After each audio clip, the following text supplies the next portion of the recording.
We're Hasani and Danielle Pettiford, and we're a real couple with real problems who almost called it quits. I was very frustrated. I became very disconnected, very jaded and cold. We have 4 children, going on 20 years of marriage, and we practice what we preach. Our mission, to change the way couples relate to one another and teach them the skills needed to improve the quality of their relationships. This is the Couples Academy Show. All right, guys, welcome to the Couples Academy Show. My name is Hasani. It is a pleasure to be with you here this morning. We're talking about the consequences of an affair. On yesterday, we were talking about the consequences of an affair on the couple, on the marriage, and today we're going to be talking about the consequences of an affair on the betrayed spouse. What happens when a person's trust is violated, when they have been hit hard with the reality that an affair has occurred? What do they go through? There's a spiral, a negative spiral. You go into a dark place. Things go from bad to worst oftentimes. We're going to talk about what that is. But before we jump in, guys, we're excited because this Saturday is the it is the Enneagram Masterclass Inside Job. I'm excited because I'm seeing what we're doing to put this particular session together for you. Some incredible things, some incredible insight. If you don't know your Enneagram number, make sure you go and take the test and get your number so you come in with an understanding of who you are and how you're wired, so that you could properly navigate through the 4-hour session. It's going to be informational, but it's also going to be experiential. We have exercises and we have all types of things to do, so you will come out better than the way that you went in. So if you want to figure out how to take your life and your relationship to the next level, you need to click the link in the description and sign up today. We have a few slots left, and we're excited to be able to really impact you in a powerful way. Also, FOUNDRY, UNEARTHED, there's a bunch of things happening in the next few weeks that we're going to get into. But listen, guys, let's jump right in. I want to get started with this conversation. Make sure as you're watching, you're taking the time to like, share, and subscribe. Let the people know that we're live, because there's so many people who are going through situations and they need help and guidance. They need something, and you could be an advocate in that process by giving them what they need. All right, guys, we're going to jump right in and talk about the consequences that the betrayed spouse has when it comes to an affair. Number one, we got to talk about the mood swings. We have to talk about this because let me tell you something. The most volatile portion of the recovery process is oftentimes what we would call the discovery season or the discovery phase. That's when you first find out about it. And so it's an emotional up and down journey. From one day to the next, you're experiencing all types of emotions. In one moment, you're enraged, full of anger and fury. In the next moment, you are saddened and you're whelping with tears and you're crying. And then in the next moment, you could feel literally emotionally numb. You're going through all of these mood swings because it's like my life is spiraling out of control. It has a major, major, major impact on your emotions. And so a lot of people come to last chance weekends or private intensives completely depressed, saddened, enraged.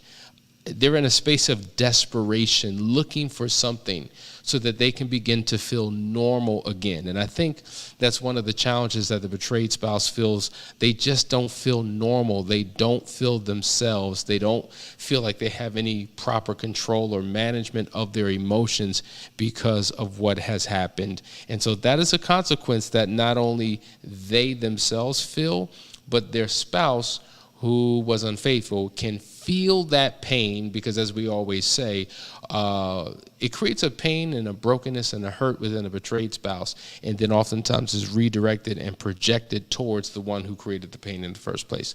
So that is something that, as a result of what he or she is suffering from, they both begin to suffer from. The second thing that the betrayed spouse really struggles with is global shame. There's a shame.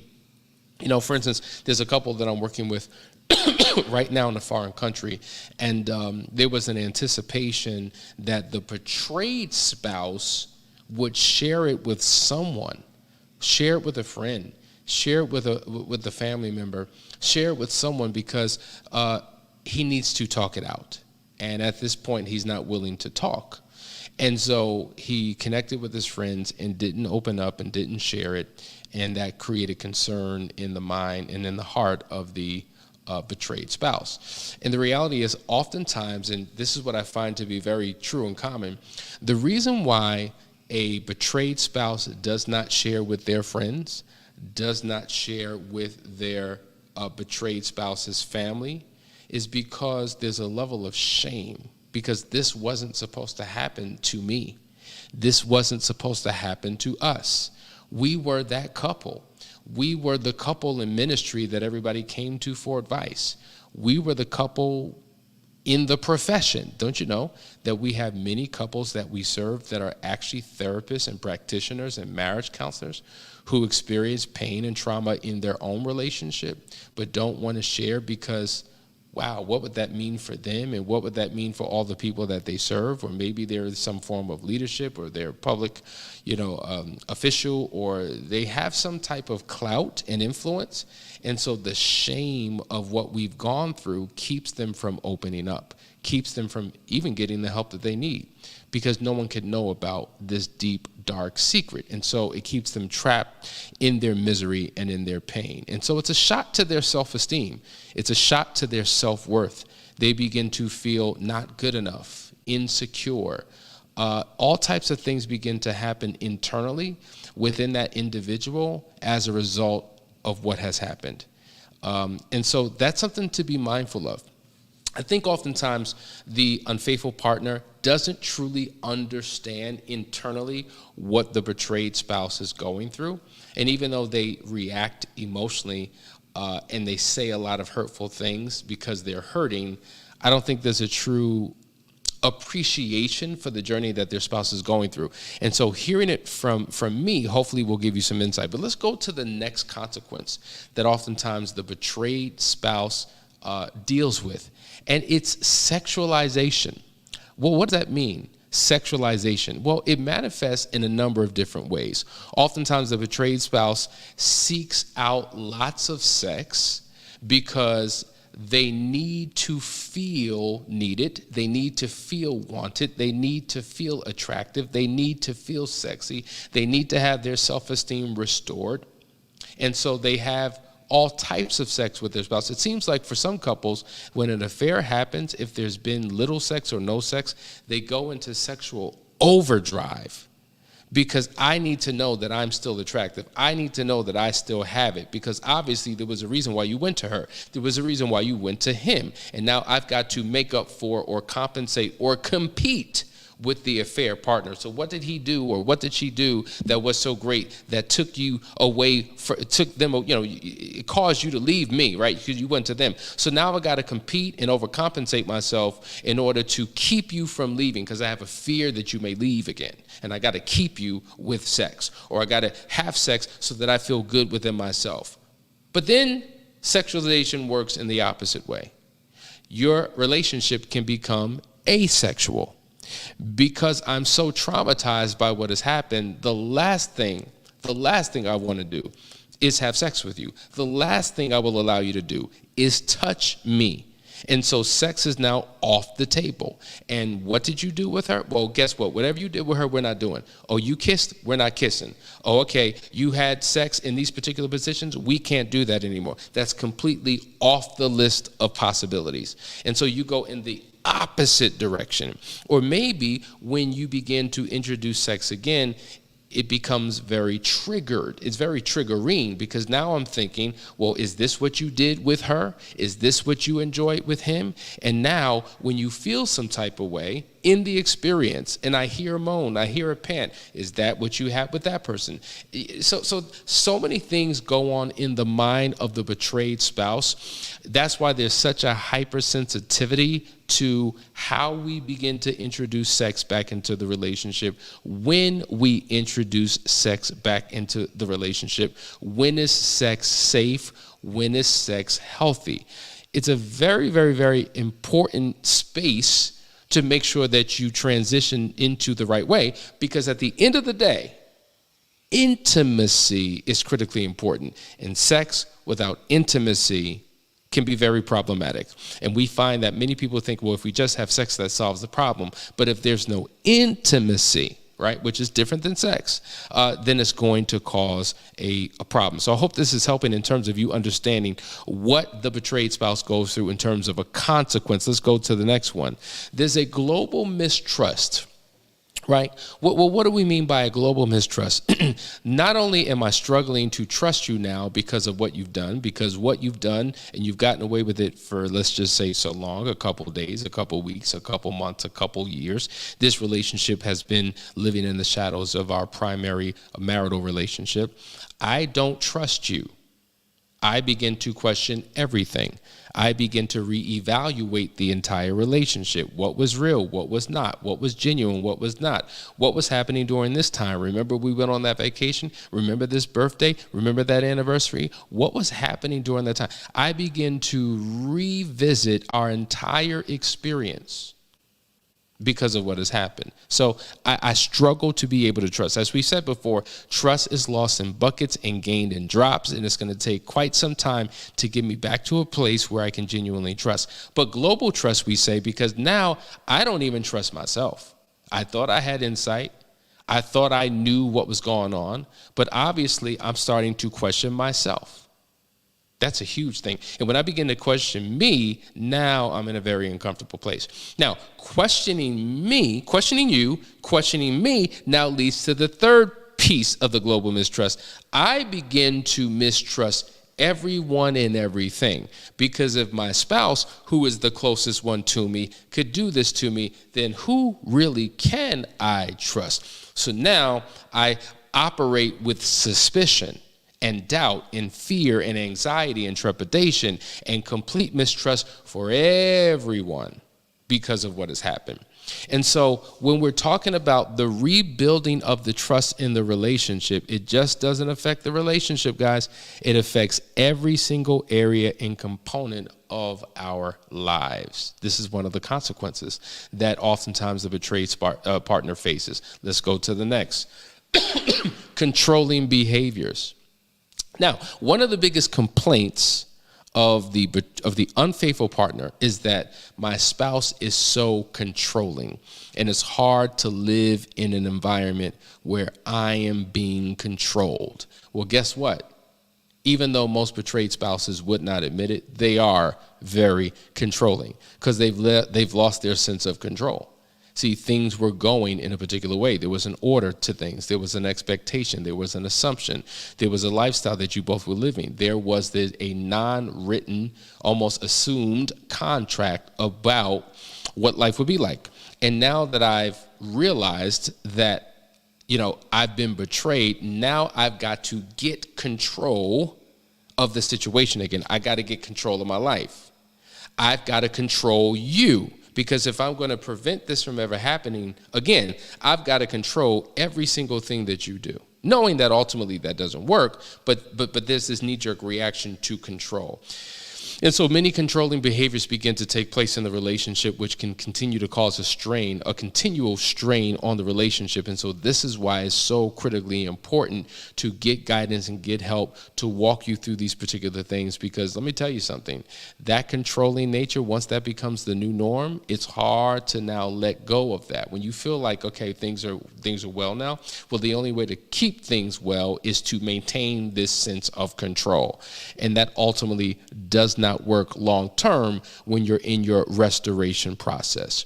So if you acknowledge it or not, most likely there are ways that you are being very controlling, and it ultimately doesn't serve anyone. So that's something to really work through. Another consequence to the betrayed spouse when an affair occurs is rage and attacks. Now, this may not be your situation.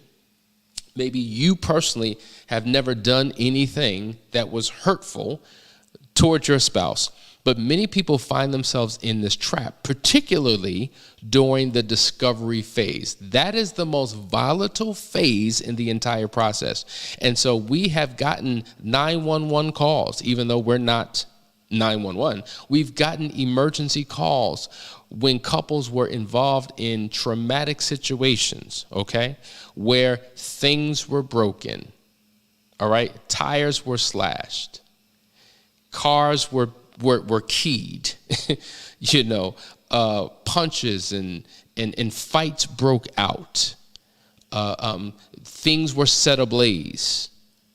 All types of things have occurred. There have been situations where betrayed spouses have literally looked for any evidence of relationship. Say I've been married for 20 years. Any evidence of our 20-year marriage, I'm destroying it, right?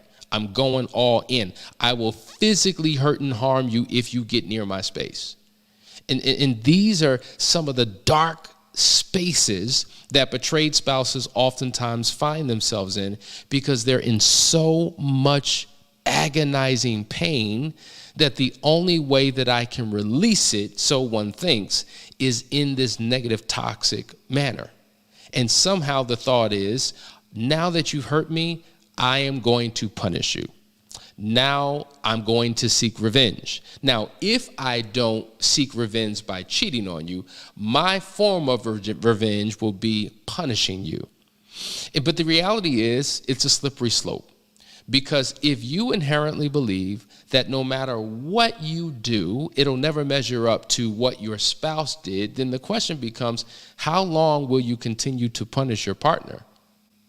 How long will you continue to do that before you really accept, okay, they've suffered enough? Well, if nothing that you ever do can ever measure up to what they've done, then they'll never, ever, ever suffer enough, which keeps you in this perpetual pattern of pain where you continue to hurt and harm your spouse, which ultimately hurt and harms you and the relationship. And that's the space that you get trapped in. So we know many people who've been on the receiving side of the hurt and pain, particularly men, because usually in this society, a man can't get away with being physically aggressive to a woman without getting into some type of legal trouble, right? There's a social contract that we all have that, men don't beat women, generally speaking, and get away with it, and it'll be okay. But we've seen it on the other side. In fact, interestingly enough, when you look at domestic violence cases, overwhelmingly, a lot of them have been initiated by women.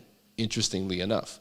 And so oftentimes, because they're not going to go out and cheat, they will ball up a fist, they will grab something, they will break something, they will get physically violent as a way of punishing their partner. Okay? The next consequence, obsessive questioning. This is where we are trapped in a conversation that becomes never ending because we need to talk about it. And it seems like after a month, we're talking about the affair. After 6 months, we're talking about the affair. After a year, we're talking about the affair. 2 years later, we're talking about the affair. 3 years later, we're talking about the affair. When are we going to move beyond the affair? Why are we still dealing with the details? Because you haven't answered my questions yet. Because you haven't given me a comprehensive answer. Because that you still struggle to tell me the why. And as long as you resist telling me what I need to know, I'm going to continue to be preoccupied with the whole idea of what has occurred. And even when you've told me everything, I still have more questions because one of the reasons why I continue to ask questions is because I'm struggling to accept that this thing actually happened. Not just about the what of the affair, but oftentimes people get trapped in understanding the why of the affair. And this is why it's so important to have somebody navigate you through these conversations. And just as much as the spouse wants to have the conversations is just as much as the other spouse does not. And then now you have gridlock and you've got this tug of war and you're going back and forth and nothing seems to be working. And now conversations become very emotional. And now we're yelling and screaming and fussing and fighting again. And now we shut down and we go into our separate corners. And the only time we come together is when it's contentious. And guess what? We have to deal with the affair because we got to finish the conversation that we started that we have no resolution on. We keep concluding conversations, but there's no resolution with these conversations. And I'm not willing to talk about anything else until this issue is resolved. And that's the space that people find themselves in. There's a preoccupation with the affair. And as long as we continue to stay talking about the affair, it's as long as I continue to stay trapped in the emotions attached to the affair. As long as we keep talking about the past, I begin to relive and experience that past moment all over again. And it's no longer in the past, it's in the present. That's why we carry this pain with us for so long, because we haven't learned how to effectively engage in a conversation that is healing, that brings clarity, and brings closure. Now, while obsessive questioning is one of the things that the betrayed spouse continues to engage in, it can then lead to this: avoidance. Don't touch me. Don't come near me. I don't want to talk to you. You disgust me. Give me my space. I'm not interested. I don't want to be connected. And this is how we go from soulmates to rolemates to roommates. Emotional disconnect. We are now not legally divorced, but we're experiencing an emotional and social divorce. Right? We no longer do life together. There's no togetherness between us. I'm going to do me. You can do you. We'll come together pertaining to the kids, pertaining to bills and finances. But other than that, boom, I'm not interested. We live life by complete avoidance. Though we are in close proximity physically in the same home, we are miles apart, connected and living in two different galaxies. And how is it that I feel closer to my friends who live thousands of miles away than to my spouse who's in the bed right next to me? Because the emotional connection has been destroyed. There has been a breach. And every single day that we deal with this in an ineffective way, that breach widens and widens and widens until we're completely disconnected. And it feels as if we are as far apart from each other as the East is from the West. That's pretty far. So avoidance becomes one of the consequences that oftentimes the betrayed spouse suffers from in the affair. Let's go to the next one. And the final one for today: escapist and addictive behaviors. Let me tell you something. Because I don't know how to properly deal with what it is that I'm going through, guess what I do? I go to the only thing that can give me relief and comfort in this moment, and that's the bottle. Don't you know there's a high rate of alcoholism, which is a consequence of an affair, where it's hard for me to deal with my emotions. So how do I deal with my emotions? I drink to sedate myself, because I no longer want to feel the pain. And guess what? I just need a drink. And so I go from glass number 1 to glass number 2 to a complete bottle, to a second bottle. And then before you know it, I need something. This is not working. I need something harder. So now I'm going to start drinking stronger drinks, and then I'm going to the bar, and now that becomes my new norm. And now it's so bad I don't even want to go to the bar because I'm embarrassed. If people see me drink, I'm just going to buy everything I need. I'm going to store it in the house. And so before you know it, around the clock, I'm drinking and drinking and drinking and sedating myself just to disconnect from my own feelings and emotions, because I just don't feel normal. And if it's not through alcohol, maybe it's through drugs. Oh, yes, it happens. And now that we have marijuana that is legalized in many states, that becomes the knee-jerk reaction. That's what I do, because I just need to veg out. I just need to relax. I just need to get my mind and my spirit and my soul and my body in a tranquil state. So I will do this, right? So now I'm going to rely on substances to manage my own emotions and the chemicals within my body, because I cannot do it on my own. And so I wind up going into destructive behaviors and addictive patterns to deal with or to not deal with what's going on internally. And at the end of the day, by engaging in all of these practices, which are consequences of what I, as a betrayed spouse, is going through, it will have a tremendous impact on the marriage and on the family. Home life completely shifts and changes because of what I'm going through.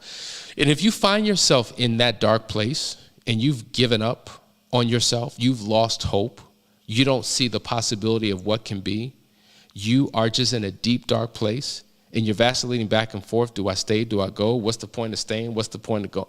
If that's where you are, you need to get help, because this is something that you cannot do on your own. It requires connecting with someone who can guide you through a process that can bring about healing and restoration to your life. And this is why we have one-on-one private sessions. This is why we have Unearthed. This is why we have Foundry. This is why we have the Last Chance Weekend, because you cannot do it on your own. And so I would highly recommend you reach out to us. Go to the website, couplesacademy.org. Set up a call, 678-200-8996, because we want to be here to guide you through a process to bring you back to yourself, where you can become whole and complete within you. At this point, when you're not even sure what your future looks like with your spouse, your number one focus should be getting your personal healing. Because as long as you remain in an unhealthy state, every decision you make will be unhealthy, and it will not serve you.